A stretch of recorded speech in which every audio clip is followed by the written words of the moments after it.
amar putusan 135 itu kan menjadi diskusi semua pihak ya. Yang diputuskan pembuat undang-undang kita harus melaksanakan. Pengaruhnya apapun ya kita harus siap ya. Karena ini kan berada di posisi 5 besar ya, 72%.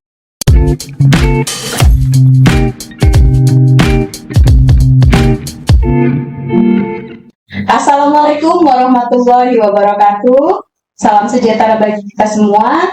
Shalom, Om Swastiastu, Namo Buddhaya, salam kebajikan. Tabipun. Halo teman pemilih, saya Sinta Meisa Lisa Siregar. Selamat datang di Ngopi Virtual Ngobrol Pintar Pemilu Podcast KPU Kabupaten Waikanan. Gimana nih kabarnya teman-teman pemilih? Semoga kabar teman pemilih selalu sehat dan dalam keadaan yang baik ya. Suasana kantor KPU Kabupaten Waikanan juga luar biasa menyenangkan nih. Mudah-mudahan suasana happy dan menyenangkan ini juga dirasakan oleh teman pemilih dimanapun berada. Episode kali ini kita kedatangan tamu yang sangat spesial. For your information, tamu kita kali ini sudah pernah menghadiri acara kita saat launching perdana Ngopi Virtual KPU Kabupaten Waikanan. Siapakah dia? Penasaran? Ini dia, Ketua KPU Provinsi Lampung, Bapak Erwan Gustami. Selamat datang Bapak. Ya, makasih Mbak. Apa kabar Bapak? Alhamdulillah sehat. Bagaimana Bapak perjalanannya dari Bandar Lampung ke Waikanan? Alhamdulillah lancar ya, di perjalanan kurang lebih 4 jam ya. Sudah lama ya Pak ya, akhirnya kita bisa ketemu lagi dan Bapak menjadi bintang tamu kita lagi. Alhamdulillah. Teman pemilih, beliau ini adalah salah satu putra daerah kebanggaan Waikanan yang menjabat sebagai Ketua Provinsi Lampung selama 2 periode. Keren ya. Ngomong-ngomong nih Pak, sebelum kita masuk ke pembahasan tentang kepemiluan, boleh dong Pak diceritakan jejak karir kepemiluan seorang Erwan Gustami sampai saat ini? Ya, makasih Mbak ya.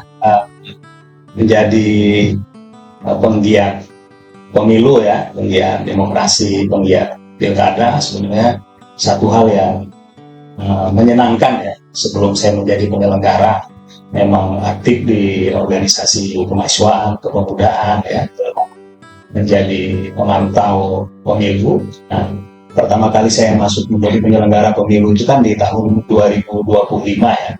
Itu penyelenggaraan pilkada secara langsung pertama kali, pemilihan bupati dan wakil bupati di Kabupaten Waikanan. Alhamdulillah saya dipercaya oleh DPRD Kabupaten Waikanan menjadi salah satu anggota pengawas pemilihan kepala daerah itu tahun 2005, lalu di tahun 2008 pada saat pemilihan Gubernur Lampung, DPRD Provinsi itu mempercaya saya juga menjadi anggota pengawas ya, pilkada untuk pemilihan gubernur ditempatkan di Kabupaten Waikanan. Jadi memang di pengawasan saya 2 kali, lalu di tahun 2008 ya mengikuti proses seleksi KPU Kabupaten Waikanan. Alhamdulillah diberi amanah ya sampai dengan tahun 2018 ya. Jadi saya 2 periode di KPU Kabupaten Waikanan, lalu di tahun 2018 mengikuti proses seleksi untuk penambahan 2 orang anggota KPU Provinsi. Lalu alhamdulillah terpilih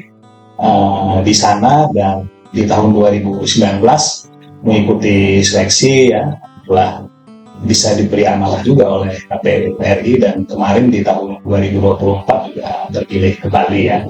Ini merupakan bagian pekerjaan yang menjadi keinginan tentu ya semua pihak, tapi alhamdulillah saya masih diberikan kepercayaan dan amanah untuk kita akan optimalisasi ya sesuai dengan kemampuan saya untuk terutama menyukseskan penyelenggaraan pemilu maupun pilkada di Provinsi Lampung. Jadi sampai nanti insya Allah jika berakhir tahun 2029 menjadi penyelenggara pemilu itu kurang lebih 23 tahun ya, insya Allah mudah-mudahan ya. Luar biasa ya Pak ya.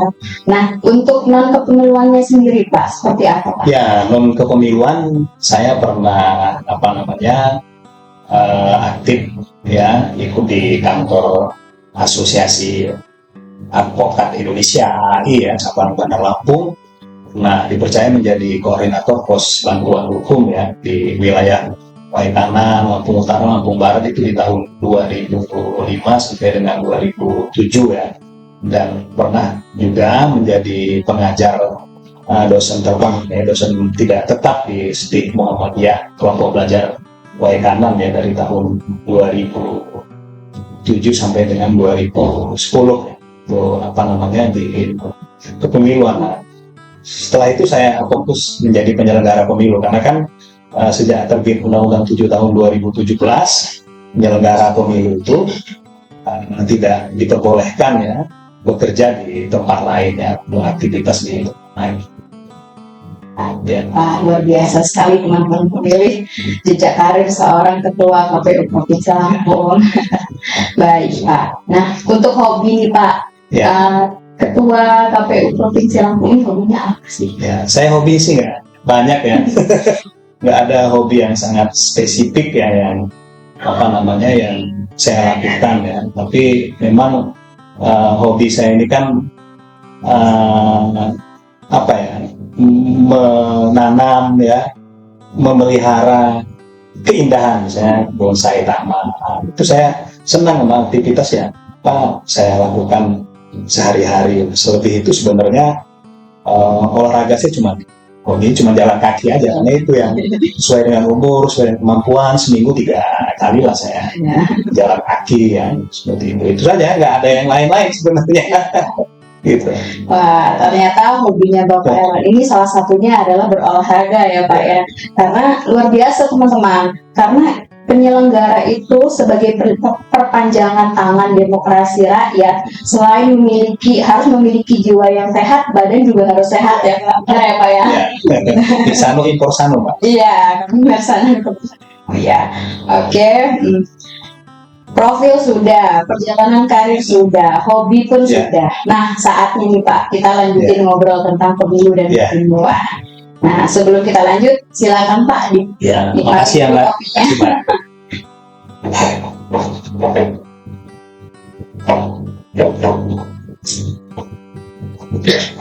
Masih sering ngopi Pak? Ngopi masih, pagi hari cuma 1 hari sekali. Oh iya. Saya ngopi sehari sekali aja, pagi hari. Kalau ngopi seringnya di mana Pak? Ya di rumah. Di rumah. Kalau di luar itu kalau menjamu. Oh iya. Misalnya ada tamu yang datang ke Lampung, kita ngopinya di luar. Kalau sehari-hari mah ngopinya di rumah. Ngopinya di rumah. Sehari 1 kali aja saya ngopi. 1 kali ya Pak ya. Kalau nggak di kantor begitu. Kapan-kapan boleh ya Pak ya, kita sama teman-teman KPU juga ngopi bareng sama ya, siap Mbak. Baik, kembali lagi di Ngopi Virtual Podcast KPU Kabupaten Waikanan. Pak, saat ini kan kita sedang berada di masa pasca tahapan. Yang masih hangat ini adalah Pilkada 2024. Boleh dong Pak diceritakan gimana sih gambaran umumnya Pilkada 2024 kemarin? Ya, Pilkada 2024 itu tentu menjadi pengalaman berharga ya buat kita sebagai penyelenggara ya, stakeholder dan seluruh masyarakat. Kenapa? Karena tahun 2024 ini pilkadanya itu berada di tahun yang sama ya dengan pemilu, sama-sama di tahun 2024 tahun 24 bulan ya, sepanjang tahun dari tahun 2022, 2023, 2024. Nah, pemilu belum selesai, kita langsung masuk ke tahapan pilkada ya. 14 Februari kita melaksanakan pemilu. Lalu di 27 November kita melaksanakan pilkada. Nah, kita belum bisa memastikan apakah 5 tahun ke depan ya kita bisa di tahun yang sama lagi menyelenggarakan pemilu dan pilkada. Ini kan berarti perlu kerja keras, kerja ekstra penyelenggara, stakeholder dan masyarakat dalam menyukseskannya. Bukan pekerjaan mudah, dan alhamdulillah kita berhasil ya melaksanakan pemilu dan pilkada di tahun bersama. Nah, gambaran umum pilkada kita yang kita laksanakan secara nasional ini, kalau di Provinsi Lampung kan kita memilih kepala daerah di 15 kabupaten kota, lalu ditambah dengan memilih kepala daerah di tingkat provinsi, gubernur dan wakil gubernur saat yang bersamaan. Nah, gambarannya memang di Provinsi Lampung ini kan pemilih kita itu terbesar ke-8 di Republik ini. di Provinsi Lampung. Terbesar kedua di Pulau Sumatera, pemilih kita 6,5 juta ya, TPS kita 13.000 lebih. Nah, ini bukan pekerjaan mudah mengelola, mengorganisir, mensukseskan pemilu. Dan ada dari catatan kita, penyelenggaraan pilkada serentak di Provinsi Lampung ini kan berjalan secara aman, damai, kondusif ya. Yang pasti kepercayaan publik ya ini cukup besar ya di beberapa kabupaten. Untuk pemilihan gubernur zero incident ya, nah, termasuk permohonan perselisihan PHPU juga tidak ada. Ini sukses, ini kan sukses kita bersama ya, seluruh masyarakat Provinsi Lampung. Kalau KPU kan kalau tidak disupport, berkoordinasi yang baik dengan stakeholder, pemerintah daerah, TNI, Polri ya, Forkopimda, peserta pilkada, partai politik, LSM, NGO, akademisi, masyarakat, ya kalau tidak bersama-sama kan tentu tidak sukses. Nah, maka kolaborasi dengan semua pihak itu harus, dan alhamdulillah kita bisa melaksanakannya dengan baik ya, dengan pemilih 6,5 juta yang jumlahnya cukup besar bulan. Baik, sangat luar biasa sekali ya teman-teman, perjuangan dalam menjalani tahapan yang ternyata lumayan kompleks ya Pak ya. Meski ada suka dan duka, tapi kita harus tetap menjalaninya berdasarkan prosedur dan judis yang ada ya Pak ya. Nah, untuk partisipasi pemilih nih Pak, kan suksesnya pilkada ini dalam suatu daerah, salah satu indikatornya adalah tingkat partisipasi masyarakatnya. Nah, kalau di Lampung sendiri itu seperti apa Pak? Ya, partisipasi masyarakat ya itu kan ada dua hal ya, partisipasi yang penting. Pertama, partisipasi secara kuantitatif ya, kuantitas partisipasi di seluruh proses tahapan ya. Yang kedua, partisipasi kualitatif, jumlah ya, kuantitas berapa banyak jumlah partisipasi pemilih yang menggunakan hak pilihnya. Kadang kan kita terjebak sebenarnya partisipasi ini hanya partisipasi pemilih menggunakan hak pilih, tapi sebenarnya ada dua hal partisipasi. Nah, kalau kita bicara di angka-angka, memang dari 6,5 juta pemilih kita, partisipasi pemilih secara keseluruhan di Provinsi Lampung ini kan 65,5% ya partisipasi pemilih pilkada kita di tahun 2024, menurun dibandingkan pemilu tahun 2024 yang mencapai 80,6% ya di Provinsi Lampung. Nah, penurunan ini tentu menjadi catatan penting ya. Kalau kita lihat grafiknya di kabupaten kota itu kan partisipasi terendah kita berada di kota Bandar Lampung 52%, partisipasi tertinggi kita itu berada di Kabupaten Pesisir Barat 79%, dan Waai Kanan ini kan berada di posisi 5 besar ya, 72% partisipasi pemilih yang menggunakan hak pilih. Nah, untuk menjadi seorang pemimpin tentu ini legitimasi ya. Jadi berapapun suara yang dipilih, yang digunakan oleh masyarakat, persentase tentu tetap legitimasi ya, menjadi seorang pemimpin atau menjadi kepala daerah. Partisipasi pengguna hak pilih ini kan banyak faktor ya. Kalau kita lihat di internal misalnya, pertama terkait dengan pemutahiran data pemilih ya, akurasi kita cukup baik data pemilih tetap kita ya sepanjang pemilu pilkada. So mudah-mudahan ini data pemilih yang paling akurasinya baik. Yang kedua, di sisi internal kita memang regrouping TPS dari TPS pemilu ke pilkada itu kan menggabungkan dua TPS menjadi satu TPS, karena jumlah pemilih maksimal 300 menjadi pemilih maksimal 500. Mau tidak mau tentu TPS ini bergabung ini kan menjadi jarak tempuh yang mungkin di titik-titik tertentu, skor-skor tertentu pemilih cukup jauh ya ke TPS. Sedangkan teritorial di Provinsi Lampung ini terutama di daerah pegunungan, perbukitan, perkebunan itu kan cukup jauh, bahkan ada jarak tempuh dari TPS ke lokasi penduduk itu kan berkilo-kilo. Ini sangat mempengaruhi juga itu dari sisi internal penyelenggaraan pemilu. Lalu distribusi C pemberitahuan pemilih cukup baik, tapi sebenarnya C pemberitahuan ini kan bukan undangan ya, tapi pemberitahuan untuk memilih. Ketika masyarakat sudah disosialisasikan kapan menggunakan hak pilih pada saat pilkada kan bisa membawa KTP ya.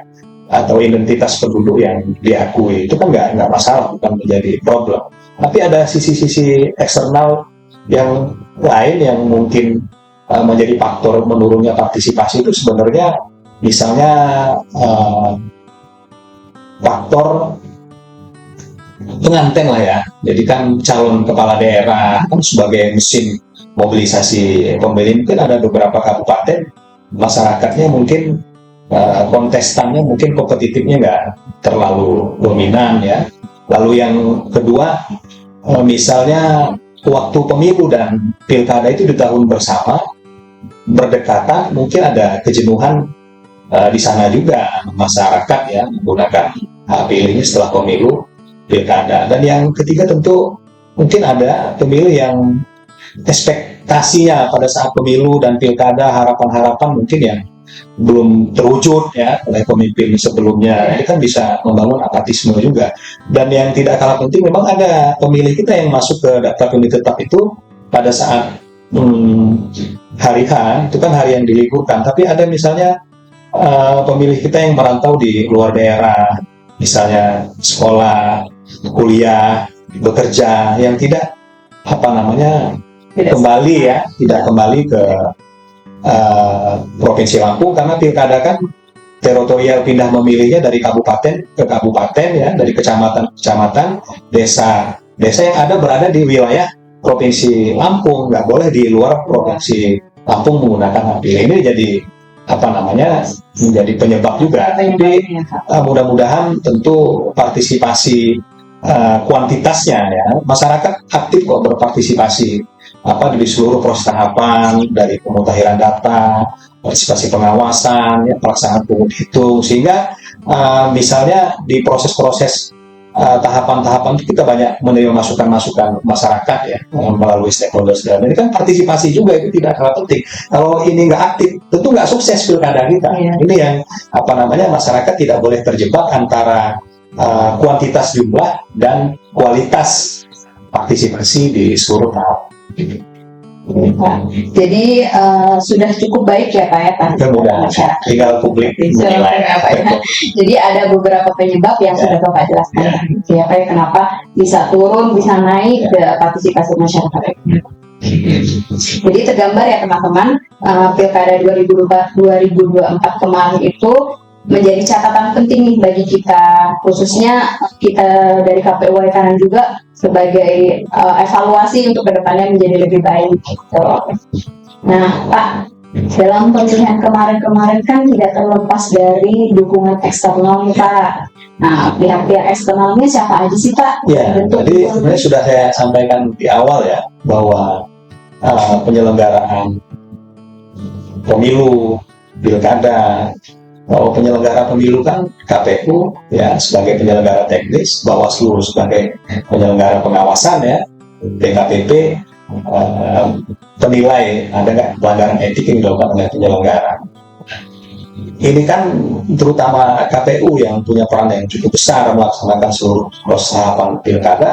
Tentu kalau tidak dibantu, disupport dengan stakeholder lain ya, tentu tidak berjalan. Misalnya kita dengan pemerintah daerah ini di semua kabupaten, di provinsi ya, baik pemerintah daerah itu kan eksekutif legislatif ya, misalnya gubernur, DPRD ya, dan jajarannya begitu di kabupaten kota, eksekutif legislatif itu pemerintahan daerah ini mendukung kita, pertama dari segi anggaran, kebutuhan anggaran kita terpenuhi. Lalu yang kedua, personil sekretariat terutama di Badan Pemkot, PPK, PPS di support ya, fasilitas tempat sekretariat, gedung-gedung, aula punya pemerintah yang dipinjam pakaikan. Pemerintah daerah juga melakukan sosialisasi pendidikan pemilih kepada masyarakat dan bentuk-bentuk lain yang mensupport KPU dan jajarannya. Yang kedua, TNI Polri tentu sangat penting ya dalam rangka menjaga Kamtibmas. Pak Kapolda kita cukup baik memberikan support beserta jajaran kepada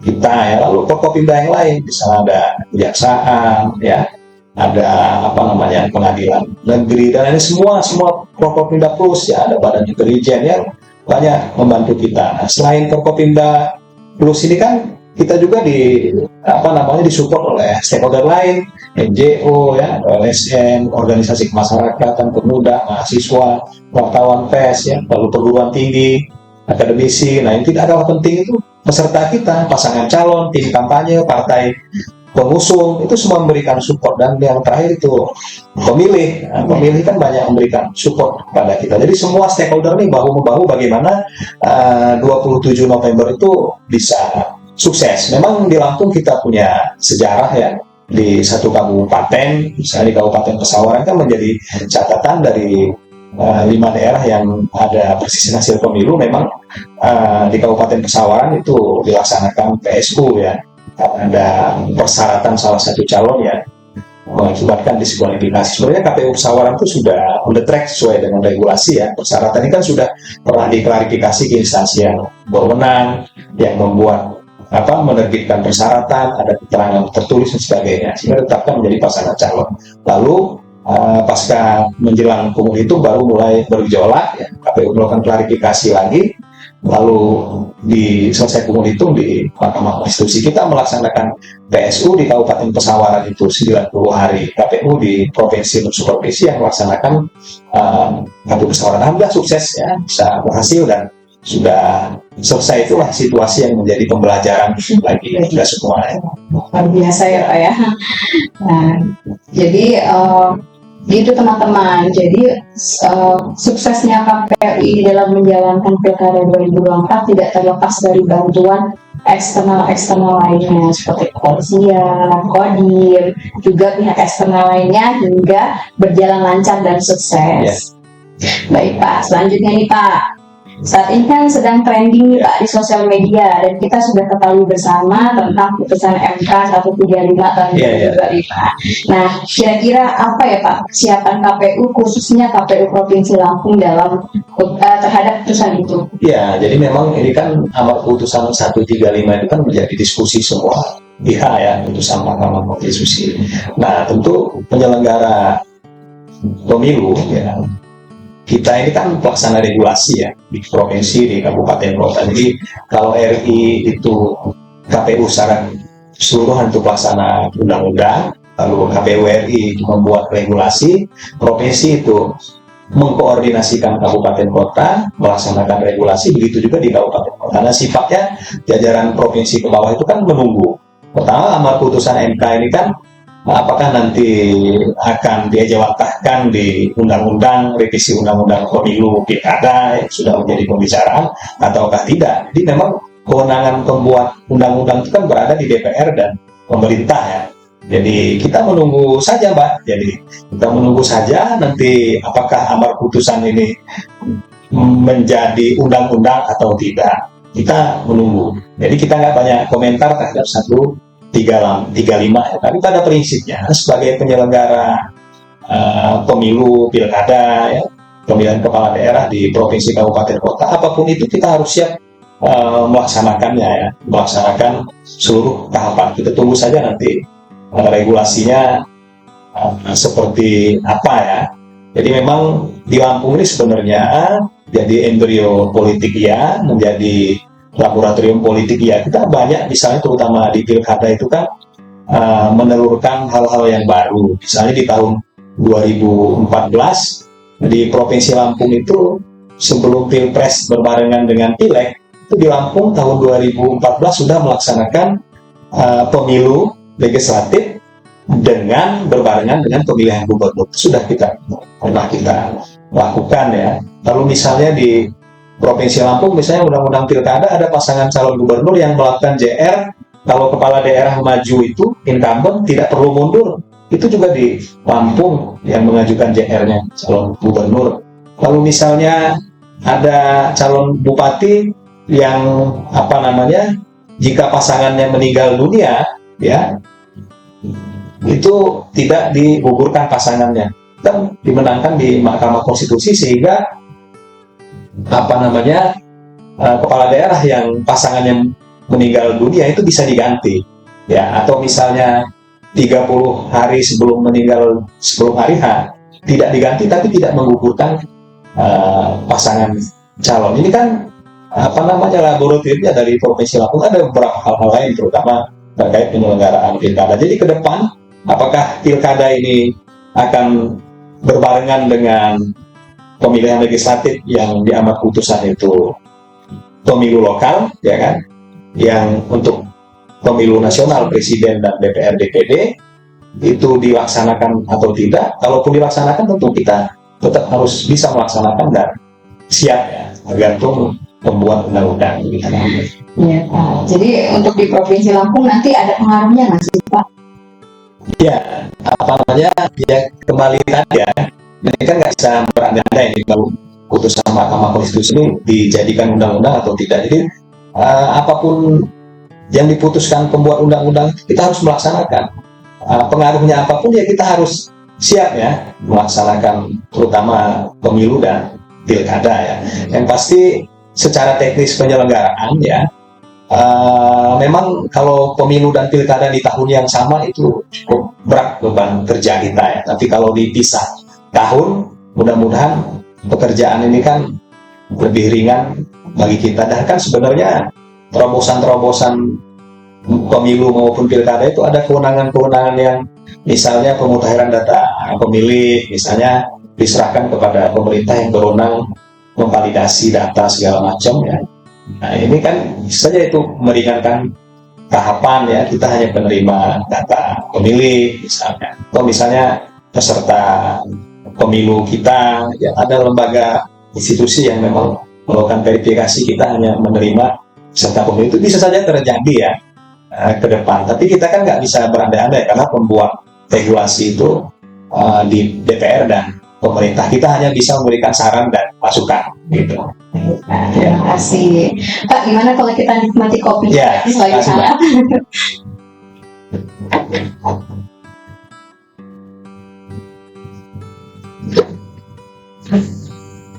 Baik, terakhir nih Pak, untuk menjadi masukan dan saran nih, khususnya bagi kami dari KPU Waikanan tentang sosialisasi pendidikan dan peningkatan partisipasi.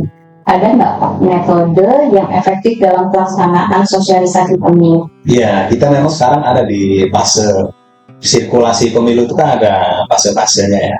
Nah, memang kita saat ini kan berada di fase non tahapan pemilu maupun non tahapan pilkada. Di KPU kan tidak ada pemilu maupun pilkada tahapannya, tapi punya kewajiban-kewajiban yang harus dilaksanakan ya. Pertama misalnya yang Mbak bilang ini, sosialisasi pendidikan pemilih ini kan menjadi kewajiban kita yang harus kita laksanakan. Saya menjadi divisi Parmas itu kan cukup lama misalnya di KPU Kabupaten Waikanan ya. Kita, kalau saya punya prinsip ya, kalau SIMA itu kan setiap tempat di situ adalah panggung. Jadi kalau kita penyelenggara baik pimpinan maupun jajaran sekretariat, setiap personal kita ini, kita adalah agen sosialisasi. Maka kita wajib memiliki entrepreneur untuk melakukan sosialisasi pendidikan pemilih kepada masyarakat dimanapun, di mana tempat, di mana kita berada. Jadi memang di non tahapan ini di Waikanan ini sebenarnya sudah bagus lah sosialisasi pendidikan pemilih. Salah satunya kan kita bisa menggunakan di zaman sekarang ini pemilih generasi Z, generasi milenial kita kan yang memang 8 jam ini kan selalu mengoperasionalkan Android. Nah, media sosial itu kan salah satu strategi yang cukup baik, hingga semua akun media sosial itu harus aktif dan menyesuaikan dengan situasi kekinian ya. Nah, ini sudah cukup baik, kita bisa menggunakan podcast ya dan akun-akun media sosial. Yang kedua tentu di non tahapan ini pendidikan pemilih itu kan tetap berjalan walaupun kita non budgeter, tapi kita harus mengoptimalisasi potensi yang ada. Selain menggunakan media sosial ya, tetap buka dialog terutama dengan pemilih pemula. Kita sudah bertemu dengan kepala dinas pendidikan provinsi ya, dan support teman-teman bisa ke sekolah-sekolah, sudah berjalan sepertinya ya, menjadi pembina upacara, mengisi materi P5 misalnya. Bahkan kalau dulu saya di Waikanan itu kan judul besar sosialisasi itu kan pendidikan pemilih cerdas. Nah, cabang-cabangnya itu banyak.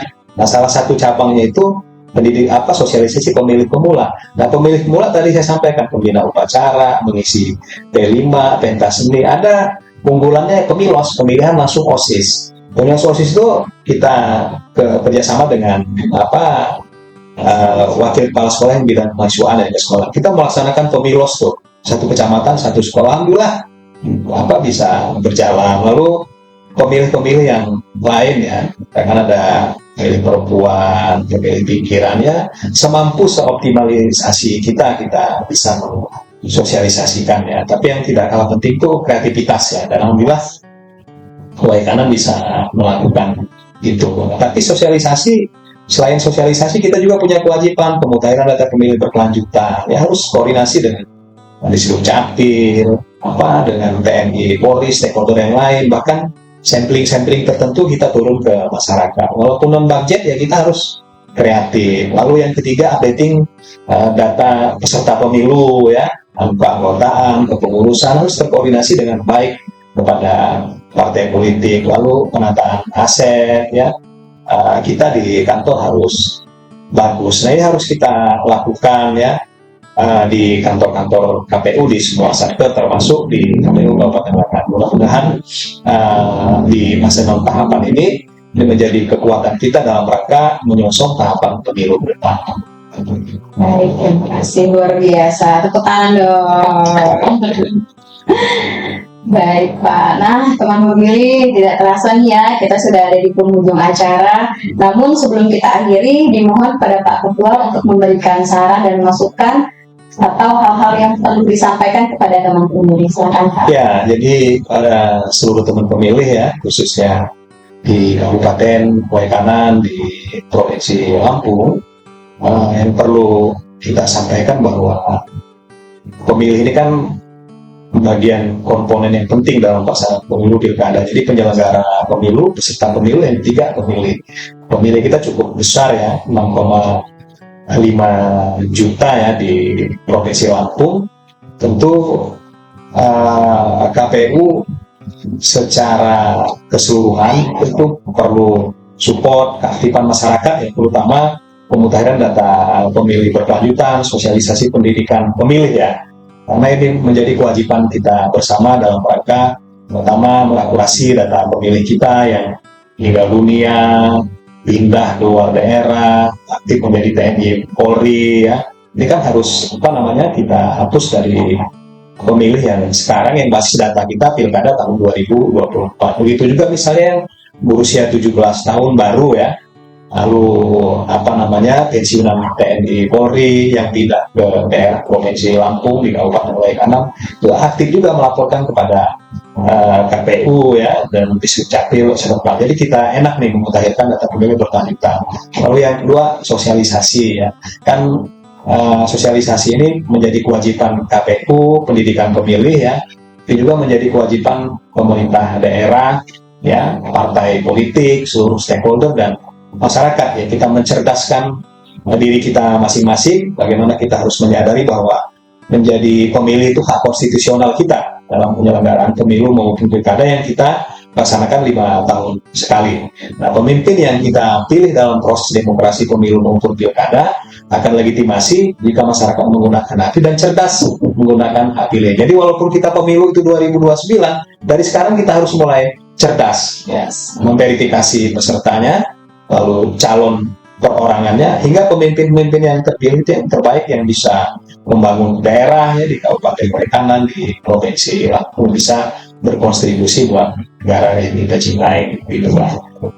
Baik, terima kasih ya Pak. Ya, sama Mbak. Dari awal hingga akhir, ini menjadi tambahan pengetahuan bagi kami khususnya KPU Kabupaten Waikanan. Sekali lagi, terima kasih ya Pak atas kehadirannya.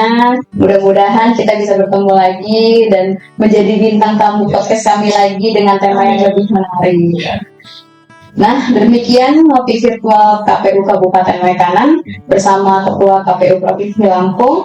Jangan lupa ikuti terus media sosial kita di Instagram, Facebook, X, TikTok, YouTube, dan laman resmi KPU Kabupaten Waikanan di kap-waikanan.kpu.go.id.